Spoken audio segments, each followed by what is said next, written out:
3.5 मुहूर्तापैकी एक शुभ मुहूर्त असलेल्या अक्षय तृतीयेला धार्मिकदृष्ट्या तसंच खरेदीच्या दृष्टीनेही महत्त्व असतं।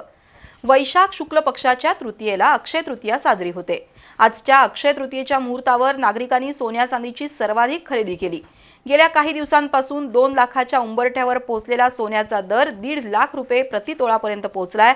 त्यामुळे मुहूर्तावर सोनं खरेदी करण्यासाठी नागरिकांनी आज सराफी बाजारपेठेत मोठी गर्दी केली होती। त्यासोबत गृहोपयोगी इलेक्ट्रॉनिक वस्तू, इलेक्ट्रॉनिक गॅजेट्स आणि नव्या वाहनांची खरेदी झाली। तर रिअल इस्टेट क्षेत्रातही आज अक्षय तृतीयेच्या मुहूर्तामुळे उत्साहवर्धक उलाढाल झाली। अक्षय तृतीयेच्या मुहूर्तावर झालेल्या खरेदीमुळे अर्थकारणाच्या चक्रांना चांगली गती मिळाली। गुढीपाडव्या पाठोपाठ आज अक्षय तृतीयेला सुद्धा कोल्हापूरच्या बाजारपेठेत करोडोंची उलाढाल झाली। 3.5 मुहूर्तांपैकी एक शुभ मुहूर्त म्हणून अक्षय तृतीयेला महत्त्व आहे। या दिवशी जी खरेदी केली जाते ती अक्षय म्हणजेच क्षय न होता राहते अशी धारणा आहे। अक्षय तृतीयेलाच आखा तीज किंवा अक्षय तीज असंही म्हणतात। आजच्या दिवशी केलेलं शुभ कार्य, दानधर्म अधिक पुण्याचं असतं असं मानलं जातं।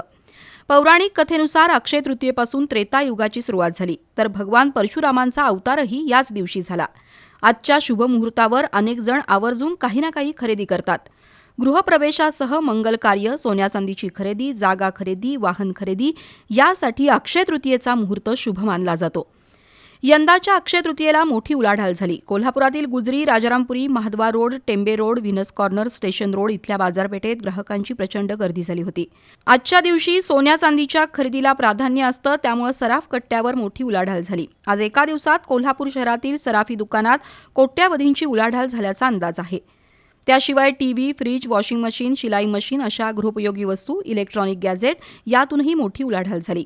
किमती वस्तूंसाठी अक्षय तृतीयेच्या मुहूर्तावर अनेकांनी सुलभ कर्ज योजना, 0% व्याज योजनेसह विविध सवलतीच्या योजनाही राबवल्या। त्याचा फायदा ग्राहकांनी घेतला। तर अनेकांनी आज मुहूर्तावर दुचाकी आणि चारचाकी गाडी खरेदी केली। पेट्रोल आणि डिझेलसह सीएनजीवर चालणाऱ्या वाहनांबरोबरच यावर्षी ई-बाईक आणि ई-कार मोठ्या प्रमाणात विकल्या गेल्या। काही दिवसांपूर्वी झालेली पेट्रोल डिझेलची टंचाई सुद्धा या खरेदीला कारणीभूत आहे। त्याचप्रमाणे गेल्या काही वर्षांपासून मोबाईलची बाजारपेठ अर्थकारणामध्ये महत्त्वपूर्ण ठरली आहे। आज मुहूर्तावर अनेकांनी स्मार्टफोन, लॅपटॉप खरेदी केले।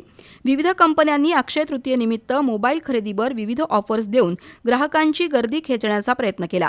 तसंच जुना मोबाईल एक्सचेंज करून नव्या मोबाईलच्या खरेदीसाठी सवलत दिल्यानं मोबाईलच्या दुकानातही नागरिकांची मोठी गर्दी दिसत होती। दुसरीकडे अक्षय तृतीयेचा मुहूर्त साधत अनेकांनी आज नव्या घरात पूजा घालून गृहप्रवेश केला। मागील काही वर्षीच्या तुलनेत आज रिअल इस्टेट क्षेत्रात मोठी उलाढाल झाल्याचं दिसून आलं। कोल्हापूरला आयटी प्रकल्प मंजूर झाल्याची घोषणा काही दिवसांपूर्वी राज्य शासनाने केली आहे। त्यामुळे कोल्हापुरात फ्लॅट खरेदी करणाऱ्यांची संख्या वाढली आहे।